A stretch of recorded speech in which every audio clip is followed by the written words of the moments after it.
बादल गहरे छाए हुए थे, बिजली की गिड़गिड़ाहट से पूरा गांव गूंज रहा था। उस रात हम दोनों ने ओल्ड संदूक आउट किया, वह संदूक जिसमें हमारी जिंदगी का सबसे बड़ा रहस्य छिपा था। संदूक खोलते ही मैंने उससे पूछा, क्या अब समय आ गया है कि हम इसे सभी को बताएं? उसने गहरी सांस लेते हुए कहा, शायद अब और छुपाने का मतलब नहीं। अगले दिन पता नहीं कैसे गांव में यह बात फैल गई कि हमने कुछ छुपा रखा है। लोगों ने पंचायत बुला ली। पंचायत में हमसे पूछा गया, सच क्या है? मैंने सभी के सामने कहा, हम जो बताने जा रहे हैं वह सच हमारी सच्चाई है, लेकिन यह सुनने के बाद आप हमें समझे या ना समझे यह आपकी मर्जी होगी। मैंने सब कुछ बताना शुरू किया। 6 साल पहले मैं इस गांव में नई आई थी। मेरे पास अपना कोई नहीं था, बस एक बक्सा था जिसमें मेरे अतीत की काली परछाई बंद थी। मैं एक अपराधी गैंग से भाग कर आई थी, जिन्होंने मुझे गलत कामों में फंसा रखा था। इस गांव में आकर मैंने शांति की तलाश की। उसने मेरी ओर देखा और कहा, जब मैंने पहली बार इसे देखा तो मुझे इसकी आंखों में डर और दर्द दिखा। मुझे नहीं पता कि यह कौन है, लेकिन मैंने तय किया कि मैं इसकी मदद करूंगा। और धीरे धीरे हम करीब आए और फिर हमने शादी कर ली। मैंने हमेशा इसके अतीत को सबसे छुपा कर रखा। पंचायत में सन्नाटा छा गया। मैंने कहा, मैंने अतीत में गलतियां की हैं, लेकिन अब मैं एक नई जिंदगी जी रही हूँ। यह गांव मेरे लिए नया घर बन गया है। कुछ लोग हमें अस्वीकारने में खिलाफ थे, तो कुछ लोगों ने कहा कि हर किसी को दूसरा मौका मिलना चाहिए। अंत में मुखिया ने कहा, हमने तुम्हारे काम देखे हैं, हमें तुम्हारे अतीत से फर्क नहीं पड़ता। उस रात हमने राहत की सांस ली। दोनों ने अपने छिपे हुए अतीत से उजागर करके अपने रिश्ते को और भी ज़्यादा मजबूत कर लिया।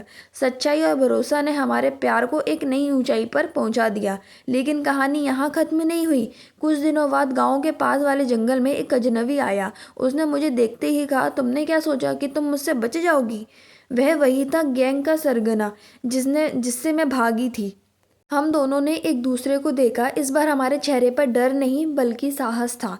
हमने गांव वालों को सब बताया। पूरा गांव हमारे साथ खड़ा हो गया। सरगना को गांव वालों ने पकड़कर पुलिस के हवाले कर दिया। उस घटना के बाद हमारी जिंदगी में शांति नहीं थी। पुलिस में सरगना को पकड़ तो लिया, लेकिन उनके साथी भी अभी भी हमारी तलाश में थे। एक रात जब हम खाना खा रहे थे तो दरवाजे पर दस्तक हुई। मैंने दरवाज़ा खोला तो देखा, दो अनजान चेहरे खड़े थे।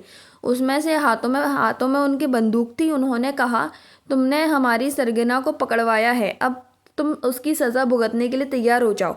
उस पल मेरे पैरों तले ज़मीन खिसक गई, लेकिन अर्पण ने तुरंत अपनी समझदारी दिखाते हुए यह योजना बनाई। उन्होंने कहा, अगर तुम सच में बदला लेना चाहते हो तो हम भागकर तुम्हारे सरगना के खिलाफ गवाही नहीं देंगे, लेकिन अगर तुमने हमें नुकसान पहुंचाया तो पुलिस तो पता चल जाएगा।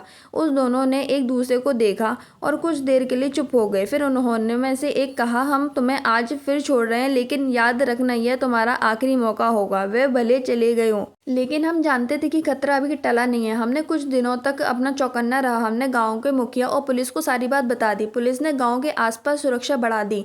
कुछ हफ्ते बाद पुलिस ने गैंग के बाकी सदस्यों को भी पकड़ लिया। जब जाकर हमें राहत मिली। उस घटना ने हमें यह सिखाया कि सच्चाई का सामना करना हमेशा आसान नहीं होता, लेकिन अगर आप सत्य और साहस में साथ खड़े हैं तो कोई भी मुश्किल आपको हरा नहीं सकती। हमने सीखा कि अतीत कितना भी काला क्यों ना हो, उसे छुपाने की बजाय उसे स्वीकार करके आगे बढ़ना ही असली जीत है। जब हम भी संदूक देखते तो हमें एक ताकत एहसास होता। एक संदूक जब हमारे अतीत का हिस्सा नहीं थी बल्कि हमारे प्यार, साहस और जीवन की साबिक निशानी बन चुकी है। यह कहानी हमें सिखाती है कि सच्चाई का सामना करने से डरना नहीं चाहिए, हालात कितने भी मुश्किल क्यों ना हो।